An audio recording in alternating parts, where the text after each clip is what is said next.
Muli na namang nagmarunong itong si Tito Soto patungkol sa issue ng West Philippine Sea kung saan pinuna ni Tuta Soto ang pahayag ni Senator Dante Marcolita patungkol sa coordinates na pinagbabasihan ng teritoryong sakop ng China. Ayon kay Tito Soto, wala di umanong coordinate ang China at daig pa di umano ito ng Pilipinas dahil tayo ay may baseline survey law. Yung ba China, meron silang coordinates? May coordinates ba? Wala eh. Tayo nga, may baseline survey law eh. Ha?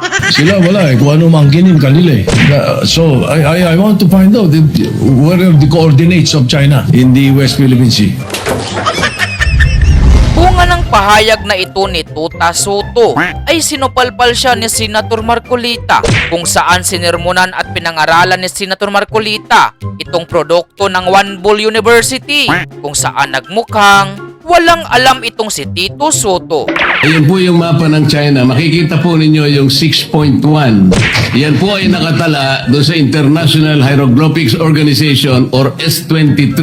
Lahat po ng coordinates nandyan. Kaya nga po pinoproblema natin, hanggang ngayon, wala pa po tayong ganyan. Kasi bago po tayo makapagpatala ng ating sariling pangalan ng dagat, katulad ng West Philippine Sea, hindi lamang po declaration ang kailangan natin. Nagdi-declare tayo ng 200 nautical miles. Hindi naman po tayo nagdi-deposit ng mapa na may coordinates doon sa United Nations. Wala pong mangyayari. Yun po yung proseso eh. Tingnan po ninyo yan. 6.1 yan po yung South China Sea. Hindi po ninyo makikita ang West Philippine Sea. Kaya po tayo nagtatalo dahil yung ating West Philippine Sea kailanman hindi mag-a-appear dyan hanggat hindi po nagagawa ni Commodore Tariela yung dapat niyang gawin. Imbes na gawa na siya ng gawa ng caricature, dapat mag-submit na siya nung mga coordinates na kailangan po para ngayon makapagpatala tayo ng sarili nating pangalan ng dagat. Ito nga po kaya ko kahit napakahirap ay gusto nating pag-aralang mabuti kasi dito po nagkakaroon ng di pagkakaunawaan. Akala natin may nangunguha ng saang ganang atin samantalang yung sa ganang atin hindi pa naman natin alam kung hanggang saan ba siya. Kaya po disputed ngayon eh. Kahit na po in-award ang West Philippine Sea o yung ating exclusive economic zone, it's still a disputable waters. Dahil nga, wala pa tayong coordinates na isasabit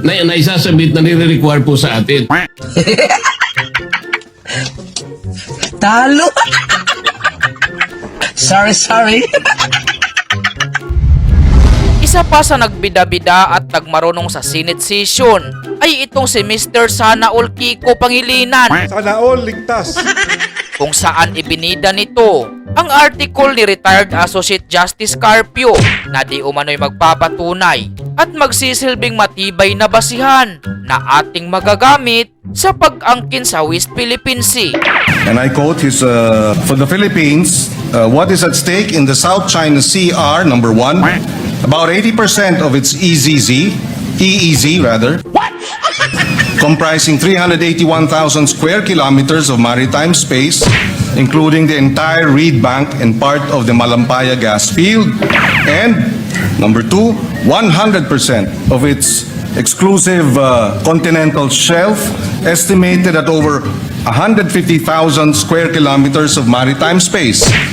Either the Philippines keeps this, and I quote, maritime entitlements, or we lose them to China. Talaga, Charmy. According to the retired justice. And he added, effectively, China's 9-dash line claim encroaches on over 531,000 square kilometers of Philippine EEZ and continental shelf, including all the fishery, oil, gas, and mineral resources found within this vast area, which is larger than the total land area of the Philippines. Subalit matapos ang pahayag na ito ni Kiko Pangilinan, ay na-taste of on medicine itong si Pangilinan sa mismong artikulo na kanyang pinagbasihan na hindi naman pala niya lubosang naunawaan. Ang binanggit niya kanina ay pinagsama-sama po niya yung exclusive economic zone at saka yung continental shelf. Talaga po nga abot kayo ng 500,000 square kilometers. Ang pinag-uusapan po natin, exclusive economic zone lang.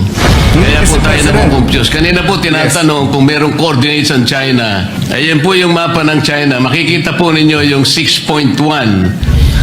Kapag yan po ay tiningnan ninyo at pinag-aralan po ninyo yan, yan po ay nakatala doon sa International Hieroglyphics Organization or S23. Lahat po ng coordinates nandyan. Kaya nga po pinoproblema natin, hanggang ngayon, wala pa po tayong ganyan. Sana man lang yung West Philippine Sea, kapag ka lahat po ng kailangan ng United Nations, kasi bago po tayo makapagpatala ng ating sariling pangalan ng dagat, katulad ng West Philippine Sea, hindi lamang po declaration ang kailangan natin eh. Nagdi-declare tayo ng 200 nautical miles. Hindi naman po tayo nagdi-deposit ng mapa na may coordinates doon sa United Nations. Wala pong mangyayari. Yun po yung proseso eh. Gunggong! Barinig kita sa mukha eh!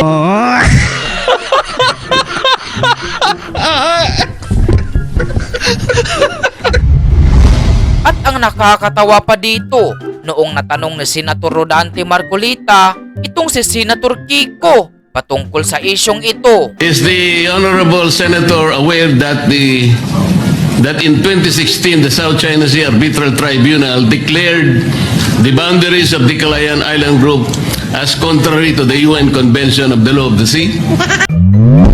Ay ito lamang ang naisagot ni Mr. Sana All. Mr. President, I'm not familiar with the particular findings, but that is, to me, again, immaterial in the context of the award of the International Tribunal. Yung mukha mo, pupulbusin ko.